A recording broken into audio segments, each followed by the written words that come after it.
Hello dear student, Hariom. આજનો આપણો વિષય છે વિજ્ઞાન ધોરણ 8, ચેપ્ટર નંબર 14, વિદ્યુત પ્રવાહની રાસાયણિક અસરો. આગળના વિડીયોમાં તમે વિદ્યુત પ્રવાહની રાસાયણિક અસર હવે શીખીશું, પણ એ પહેલાં તમે ઉષ્મીય અસર અને વિદ્યુત પ્રવાહની ચુંબકીય અસર વિશે થોડી ઘણી માહિતી મેળવી. બરાબર. જ્યારે પરિપથમાં ફિલામેન્ટ ગરમ થાય અને બલ્બ પ્રકાશિત થાય તે ઉષ્મીય અસર છે. જ્યારે કોઈ પ્રવાહી લઈએ આપણે અને ચુંબક બનાવી અને ચુંબકીય સોયનો ઉપયોગ કરી બોક્સમાં મૂકી અને પ્રવાહીનો ઉપયોગ કરીને પરિપથમાં જોઈએ, ટેસ્ટરમાં પરીક્ષણ કરીએ તો એ ચુંબકીય સોય કોણાવર્તન દર્શાવે તો એ વિદ્યુત પ્રવાહની ચુંબકીય અસર છે. એમાં તમે નિસ્યંદિત પાણી, છાશ, લીંબુનો રસ, દૂધ બધા ઉદાહરણો જોયા કે છાશ છે, નિસ્યંદિત પાણી તો એમાં છાશમાં કોણાવર્તન થાય છે, નિસ્યંદિત પાણીમાં કોણાવર્તન થતું નથી. તો નિસ્યંદિત પાણી એ અવાહક છે અને છાશ એ સુવાહક છે. આજે આપણે આ વિડીયોમાં આગળ એની જ માહિતી મેળવીશું કે શું પ્રવાહીઓમાં વિદ્યુતનું વહન થઈ શકે. Let's see. ના મુક્ત છેડાઓ એકબીજાને સ્પર્શતા નથી ત્યારે શક્ય છે કે તેમની વચ્ચે હવા હોય. પહેલી જાણે છે કે હવા એ વિદ્યુતનું મંદ વાહક છે, માટે ટેસ્ટર ચુંબકીય સોયનું કોણાવર્તન દર્શાવતું નથી. હવે જોઈએ કે હવા એ વિદ્યુતનું મંદ વાહક છે. બરાબર. આપણે જાણીએ આપણી આસપાસ હવા રહેલી છે તો માટે ટેસ્ટર ચુંબકીય સોયનું કોણાવર્તન દર્શાવતું નથી. ક્યારે? જ્યારે મુક્ત છેડા હોય અને વચ્ચે આપણે હવા લઈએ ત્યારે. પરંતુ તેણે એ વાંચ્યું છે કે વીજળી થતી હોય ત્યારે હવામાંથી વિદ્યુત પસાર થાય છે. હવે વીજળી થતી હોય ત્યારે હવામાંથી શું પસાર થાય?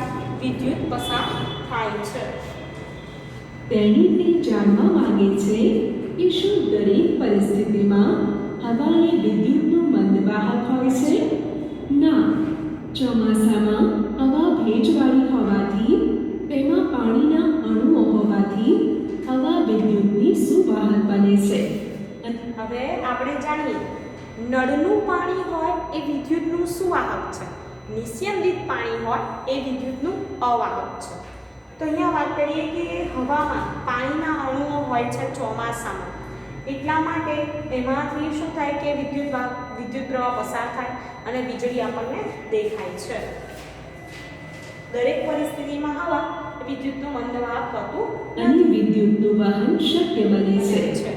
તેનાથી પ્રભાવિત થઈને બુજો પણ એ જાણવા માંગે છે કે શું મંદવાહકોની શ્રેણીમાં અન્ય પદાર્થો પણ ચોક્કસ પરિસ્થિતિમાં પોતાનામાંથી વિદ્યુત પ્રવાહ પસાર થવા દે છે. હકીકતમાં ચોક્કસ પરિસ્થિતિઓમાં મોટા ભાગના પદાર્થો વિદ્યુત પ્રવાહનું વહન કરી શકે છે. આ જ કારણ છે કે પદાર્થોને વાહકો અને અવાહકોમાં વર્ગીકૃત કરવાને બદલે સુવાહકો અને મંદવાહકોના રૂપમાં વર્ગીકૃત કરવાને વધારે પ્રાથમિકતા આપવામાં આવે છે. આપણે નળના પાણી દ્વારા વિદ્યુત વહનનું પરીક્ષણ કર્યું છે. ચાલો હવે આપણે નિસ્યંદિત પાણી દ્વારા વિદ્યુત વહનનું પરીક્ષણ કરીએ. પ્રવૃત્તિ: એક સ્વચ્છ અને સૂકા પ્લાસ્ટિકના ઢાંકણામાં લગભગ 2 ટીસ્પૂન એટલે કે ચમચી જેટલું નિસ્યંદિત પાણી લો. ટેસ્ટરના મુક્ત છેડા નિસ્યંદિત પાણીમાં ડુબાડીને ટેસ્ટરનો ઉપયોગ કરીને પરીક્ષણ કરો કે નિસ્યંદિત પાણી એ વિદ્યુતનું વહન કરે છે કે નહીં. તમને શું જોવા મળે છે? ચુંબકીય સોય કોણાવર્તન દર્શાવતી નથી. શું નિસ્યંદિત પાણી એ વિદ્યુતનું વહન કરે છે? ના. નિસ્યંદિત પાણી વિદ્યુતનું મંદવાહક છે. વિદ્યાર્થી મિત્રો, નિસ્યંદિત પાણી એ વિદ્યુતનું કેવું છે? મંદવાહક. એમાં તમે જોયું કે કોણાવર્તન દર્શાવતું નથી, તે વિદ્યુતનું મંદવાહક છે. હવે 1 ચપટી જેટલું સામાન્ય મીઠું નિસ્યંદિત પાણીમાં ઓગાળો. ફરીથી પરીક્ષણ કરો. ચુંબકીય સોય કોના વર્તન દર્શાવે છે? હવે તમે જુઓ, એક ચપટી મીઠું લીધું, એને પાણીમાં નાખ્યું, તો શું થયું? ચુંબકીય સોય કોના વર્તન દર્શાવે? આ વખતે તમે શું તારણ કાઢો છો? જ્યારે નિસ્યંદિત પાણીમાં મીઠું ઓગાળવામાં આવે છે ત્યારે આપણને મીઠાનું દ્રાવણ મળે છે. તે વિદ્યુતનું સુવાહક છે. હવે જુઓ કે જ્યારે નિસ્યંદિત પાણીમાં મીઠું ઓગાળવામાં આવે ત્યારે શું બને? મીઠાનું દ્રાવણ બને. અને એ મીઠાનું દ્રાવણ છે કેવું છે? તો વિદ્યુતનું સુવાહક હોય છે. જે પાણી આપણને નળ, હેન્ડપંપ, કૂવાઓ અને તળાવોમાંથી મળે છે તે શુદ્ધ હોતું નથી. તેમાં અનેક ક્ષારો ઓગળેલા હોય છે. ખનિજ ક્ષારોની થોડી માત્રા તેમાં કુદરતી રીતે હાજર હોય છે. હવે જુઓ, વાત કરીએ આગળ કે નળ, હેન્ડપંપ, કૂવો, તળાવ, એમાં જે પાણી મળે છે એ પાણી શુદ્ધ હોતું નથી નિસ્યંદિત પાણીની જેમ. એ પાણીમાં ખનિજ ક્ષારોની થોડી માત્રા કુદરતી રીતે હાજર હોય છે. એટલે કે અનેક ક્ષાર હોય છે. એના લીધે શું થાય કે એ સુવાહક બને છે અને કોણાવર્તન દર્શાવે છે. તેથી આ પાણી વિદ્યુતનું સુવાહક હોય છે. એનાથી વિરુદ્ધ નિસ્યંદિત પાણી એક ક્ષારોથી મુક્ત હોવાને લીધે મંદવાહક હોય છે. પહેલી જાણે છે કે પાણીમાં થોડી માત્રામાં કુદરતી રીતે ખનિજ ક્ષારોની હાજરી માનવીના સ્વાસ્થ્ય માટે લાભદાયક હોય છે. પરંતુ આ ક્ષારો પાણીને સુવાહક બનાવી દે છે. તેથી આપણે વિદ્યુત સાધનોનો ઉપયોગ ભીના હાથે અથવા ભીના ભોંયતળિયા પર ઊભા રહીને ન કરવો જોઈએ. હવે આપણે જાણીએ છીએ કે અત્યારે હવે આરો પછી આરો પ્લાન્ટ છે એ સિવાય ફિલ્ટર કરેલું પાણી પીએ છીએ, બરાબર, નિસ્યંદિત પાણી, કે જેમાં ક્ષારની માત્રા શું થાય? ઘટી જાય છે. એના લીધે આજકાલ મનુષ્યમાં વિટામિન B12ની કમી વધારે જોવા મળતી હોય છે. કેમ એવું? કારણ કે બધા નળનું પાણી પીતા નથી જેમાં ક્ષાર હોય. હવે એ ક્ષાર આપણા શરીર માટે કેવા છે? ફાયદાકારક, જે જરૂરી છે. પરંતુ આપણે ફિલ્ટર કરેલું પાણી પીએ છીએ એટલે આપણને ક્ષાર શરીરને પૂરા પડતા નથી ને અમુક વિટામિનની ખામી ઉત્પન્ન થતી હોય છે. હવે વાત કરીએ આગળ કે જ્યારે આવી રીતે કોઈ વિદ્યુત ઉપકરણોનો આપણે ઉપયોગ કરતા હોઈએ ત્યારે ભીના હાથે હાથ લગાવીને જે સ્વિચ છે એને અડકવું જોઈએ નહીં. એનાથી શું થાય કે કરંટ આવવાની સંભાવના રહે છે. આપણે જોયું કે સામાન્ય મીઠાને જ્યારે નિસ્યંદિત પાણીમાં ઓગાળવામાં આવે છે તેને તે વાહક બનાવી દે છે. એવા બીજા કયા પદાર્થો છે જે નિસ્યંદિત પાણીમાં ઓગાળવાથી તેને વાહક બનાવી દે છે? હવે અહીંયા જો વિદ્યાર્થી મિત્રો કે સામાન્ય મીઠાને જ્યારે નિસ્યંદિત પાણીમાં ઓગાળવામાં આવે ત્યારે શું થાય કે તેને વાહક બનાવી દે. આપણે પાણી લીધું હતું અને પછી જોયું તો નિસ્યંદિત પાણીમાં કોણાવર્તન ના દર્શાવે. મીઠું ઓગાળી, ક્ષાર ગયા અને શું થયું? તો એ પાણી વાહક બની ગયું. તો બીજા એવા કયા પદાર્થો છે? ચાલો આપણે જોઈએ. ચેતવણી: આગળની પ્રવૃત્તિને માત્ર તમારા શિક્ષક, માતા-પિતા કે કોઈ વડીલ વ્યક્તિની દેખરેખ હેઠળ જ કરો, કારણ કે તેમાં એસિડનો ઉપયોગ સામેલ છે. પ્રવૃત્તિ: બોટલોના પ્લાસ્ટિકના 3 સ્વચ્છ ઢાંકણા લો. દરેકમાં લગભગ 2 ટીસ્પૂન એટલે કે ચમચી જેટલું નિસ્યંદિત પાણી રેડો. એક ઢાંકણાના નિસ્યંદિત પાણીમાં થોડા ટીપા લીંબુનો રસ કે મંદ હાઇડ્રોક્લોરિક જેવા એસિડના થોડા ટીપા ઉમેરો. હવે બીજા ઢાંકણાના નિસ્યંદિત પાણીમાં કોસ્ટિક સોડા કે પોટેશિયમ આયોડાઇડ જેવા બેઝના થોડા ટીપા ઉમેરો. ત્રીજા ઢાંકણામાં નિસ્યંદિત પાણીમાં થોડી ખાંડ ઉમેરીને ઓગાળો. ટેસ્ટરની મદદથી પરીક્ષણ કરો. કયું દ્રાવણ વિદ્યુતનું વહન કરતું નથી? તમને શું પરિણામો પ્રાપ્ત થાય છે? જે ઢાંકણામાં લીંબુનો રસ અને કોસ્ટિક સોડાના દ્રાવણના થોડા ટીપા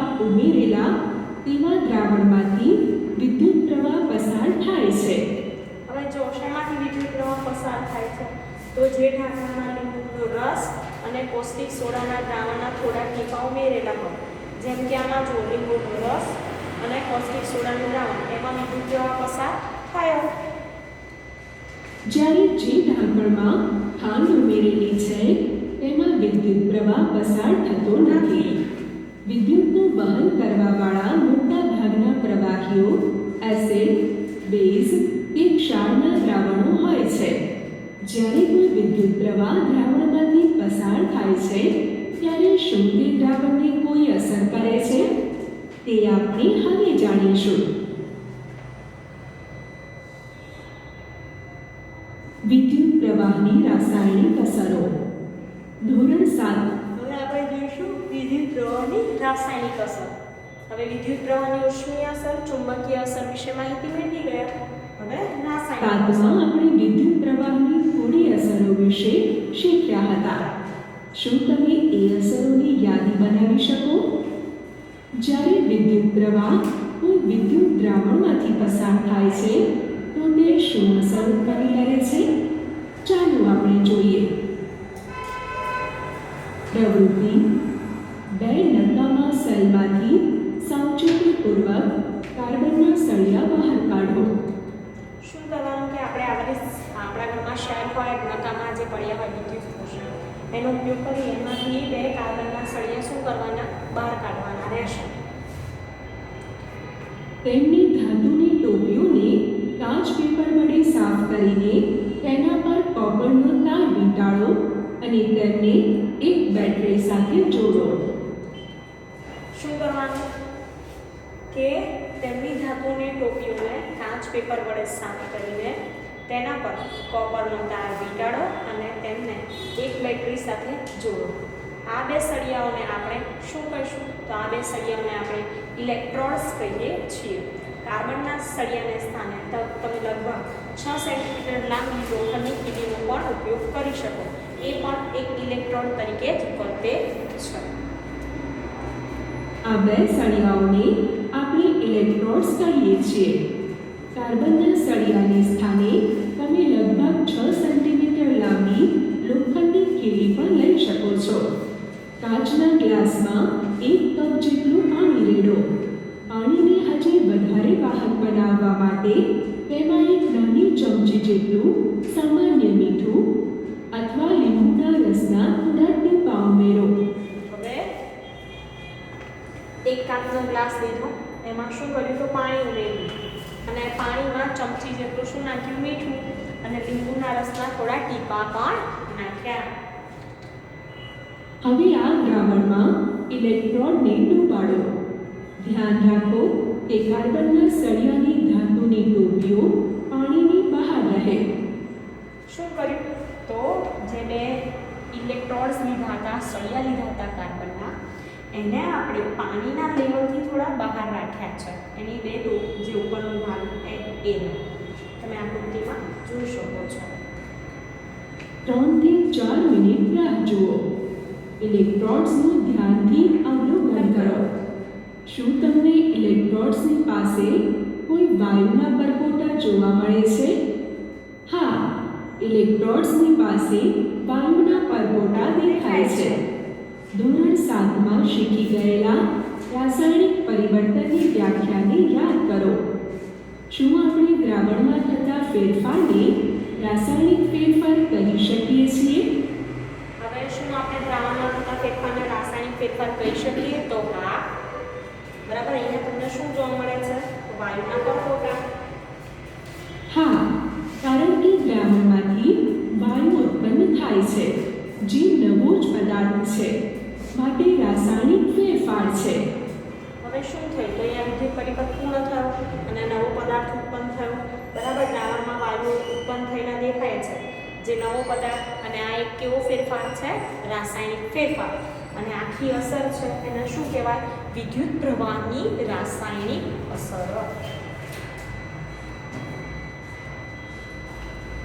સન 1800માં એક બ્રિટિશ રસાયણશાસ્ત્રી વિલિયમ નિકોલસે 1753-1815 દર્શાવ્યું કે જો ઇલેક્ટ્રોડ્સ પાણીમાં ડૂબેલા હોય અને વિદ્યુત પ્રવાહ પસાર કરવામાં આવે તો ઓક્સિજન અને હાઇડ્રોજનના પરપોટા ઉત્પન્ન થાય છે.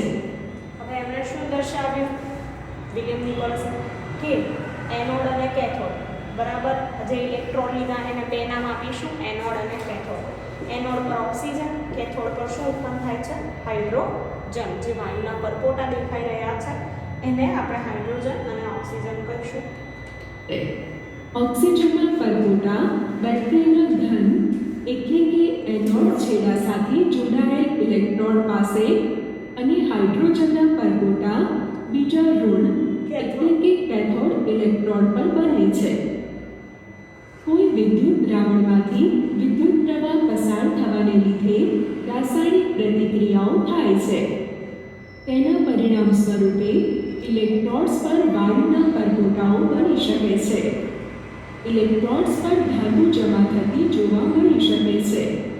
દ્રાવણના રંગમાં ફેરફાર થઈ શકે છે. આ રાસાયણિક પ્રતિક્રિયાઓ ઉપયોગમાં લેવાતા દ્રાવણ અને ઇલેક્ટ્રોડ્સ પર આધાર રાખે છે. આ બધી વિદ્યુત પ્રવાહની થોડી રાસાયણિક અસરો છે.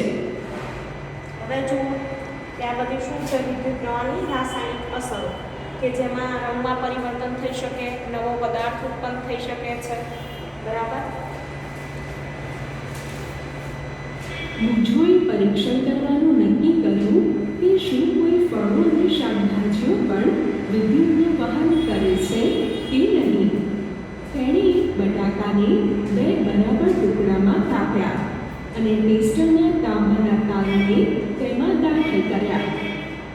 હવે આગળની પ્રવૃત્તિ છે, તમે જોઈ શકો છો કે આખો પરિપથ લીધેલો છે અને જે બે વાયર છે ટેસ્ટરના એને ક્યાં મૂક્યું? તો બટાકામાં મૂક્યા. તાંબાના તાર દાખલ કર્યા છે બટાકામાં. ત્યારે જ તેની મમ્મીએ તેને બોલાવી લીધો અને તે બટાકામાં દાખલ કરેલા ટેસ્ટરના તારોને બહાર કાઢવાનું ભૂલી ગયો.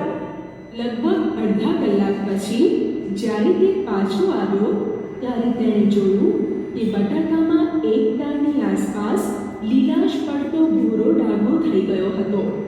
હવે એની મમ્મીએ બોલાવ્યો એટલે ભૂલી ગયો તાર બહાર કાઢવાનું. તો શું થયું? તો એક તારની આજુબાજુ તમને અહીંયા દેખાય છે કે લીલાશ પડતો ડાઘો છે. જ્યારે બીજા તારની આસપાસ આવો કોઈ ડાઘો ન હતો. તેની આ અવલોકન પર બહુ આશ્ચર્ય થયું અને તેણે પહેલી સાથે આ પ્રવૃત્તિનું ઘણી વાર પુનરાવર્તન કર્યું. તેમણે જોયું કે દર વખતે ધન ટર્મિનલ સાથે જોડાયેલા તારની આસપાસ લીલાશ પડતો ભૂરો ડાઘો બને છે. તેને અનુભવ. હવે કઈ બાજુ લીલાશ પડતો ડાઘો દેખાય છે? તો ધન ટર્મિનલની આજુબાજુ, કારણ કે તેનો ઉપયોગ કોઈ સેલ કે બેટરીમાં છુપાયેલા ધન છેડાની ઓળખ કરવા માટે કરી શકાય એવું એને વિચાર્યું કે આ શોધ ખૂબ જ ઉપયોગી છે. તેનો ઉપયોગ કોઈ સેલ કે બેટરીમાં છુપાયેલ ધન છેડાની ઓળખ કરવા માટે કરી શકાય છે. તેમણે પોતાની આ શોધને બાળકોના એક સામયિકમાં છપાવવાનું નક્કી કર્યું. યાદ રાખો કે બુજોએ આ પરીક્ષણથી શરૂ કર્યું હતું કે બટાકું એ વિદ્યુતનું વહન કરે છે કે નહીં. તેણે જોયું કે વિદ્યુત પ્રવાહ બટાકામાં રાસાયણિક અસર ઉત્પન્ન કરે છે. હવે આખું તમે જોયું તો શું સમજ્યા પ્રવૃત્તિમાં કે વિદ્યુત પ્રવાહ છે બટાકામાં શું ઉત્પન્ન કરે? રાસાયણિક અસર ઉત્પન્ન કરે છે, બરાબર. અહીંયા લીલાશ પડતો ડાઘો દેખાયો બટાકામાં, એ શું થયું? એના રંગમાં પરિવર્તન આવ્યું. તો એ વિદ્યુત પ્રવાહની પણ એક અસર જ છે. તેના માટે આ એક અત્યંત ઉત્તેજક શોધ હતી. હકીકતમાં વિજ્ઞાનમાં ક્યારેક એવું પણ બને છે જ્યારે તમે શોધ કોઈકની કરતા હો અને તમે કોઈ અન્યની શોધ કરી લો છો. અનેક મહત્વપૂર્ણ શોધો આ રીતે થઈ છે. ઇલેક્ટ્રોપ્લેટિંગ, ઢોળ ચઢાવવાની પ્રક્રિયા. તમે જાણો છો કે એક હવે આગળનો આપણો પોઈન્ટ છે ઇલેક્ટ્રોપ્લેટિંગ. આ વિડીયોમાં પહેલાં તમે શું જોયું કે વિદ્યુત પ્રવાહની રાસાયણિક અસર, કે જ્યારે કોઈ વાહક પદાર્થ લઈએ અથવા તો કોઈ દ્રાવણ લઈએ, એમાં રંગમાં પરિવર્તન થાય, કોઈ નવો પદાર્થ ઉત્પન્ન થાય, બરાબર, એમાં ફેરફાર જોવા મળે, તો એના પરથી શું સમજી શકાય કે વિદ્યુત પ્રવાહની કેવી અસર છે? રાસાયણિક અસર છે. એ ઉપરાંત તમે ચુંબકીય અસર, ઉષ્મીય અસર વિશે પણ માહિતી મેળવી ચૂક્યા. હવે આપણે જોઈશું ઇલેક્ટ્રોપ્લેટિંગ એટલે શું. એકદમ નવી સાયકલના હેન્ડલ અને પૈડાની રીમ એટલા ચમકતા હોય છે. જો કે આકસ્મિક રીતે તેના પર કોઈ ઉઝરડું પડી જાય તો આવરણ ઉતરી જાય છે અને તેની નીચેની સપાટી એટલી ચળકતી હોતી નથી. હવે જ્યારે તમે કોઈ નવી સાયકલ લાવો છો વિદ્યાર્થી મિત્રો, ત્યારે શું થાય કે એના જે પૈડાની રીંગ હોય, એના સ્પેર પાર્ટ હોય બધા, એ કેવા હોય? એકદમ ચમકતા હોય. પછી જ્યારે થોડો સમય જાય, ધીમે ધીમે વર્ષ, 2 વર્ષ, 5 વર્ષ, એટલે કેવું થતું જાય? એકદમ જાંબુ થતું જાય, બરાબર. એના સ્પેર પાર્ટ ડાઘા દેખાય, કાટ લાગવા લાગે. કેમ એવું થાય છે? તમે કોઈ સ્ત્રીઓને એવા ઘરેણાં પહેરેલી જોઈ હશે કે જે દેખાવમાં સોનાના બનેલા લાગતા હોય. જો કે તેના સતત ઉપયોગને લીધે તેના પરનું સોનાનું બળ ઉતરી જાય છે અને નીચેની ચાંદી કે અન્ય ધાતુની સપાટી દેખાવા લાગે છે. હવે ઘણીવાર એવું પણ થાય કે આવી રીતે દાગીના પહેર્યા હોય, બરાબર, આવે જ છે એવા, એમાં થોડો વર્ષ કે થોડો સમય રાખે પછી અંદરનો જે બીજી ધાતુ હોય દેખાવા લાગે, ઘસારો થાય એટલે, બરાબર. બગસરાના ને એના પ્લેટિંગ કરેલા આવે છે અલગ ચાંદીના, પછી પિત્તળ પર ને એવી રીતે અલગ અલગ ધાતુ પર, અને લાગે કે એવા સોના જેવા, બરાબર, સસ્તા હોય. સોનું એટલું મોંઘું છે કે શું કરે બધા, એવું ખરીદી લે ને પોતાના શોખ પૂરા કરતા હોય છે, બરાબર. તો કેવું થાય કે થોડો સમય જાય એટલે આવી રીતે ચાંદી કે અન્ય ધાતુની સપાટી છે દેખાવા લાગે છે. કેમ એવું થાય છે? તો એ આપણે માહિતી આપણે આગળના આપણા વિડીયોમાં જોઈશું. આ માહિતી આટલે સુધી રાખીશું. આ વિડીયોમાં તમે પાઠ્યપુસ્તકમાં પાઠનું વાંચન કરજો, વિડીયો જોજો અને તૈયારી કરતા રહેજો. Thank you.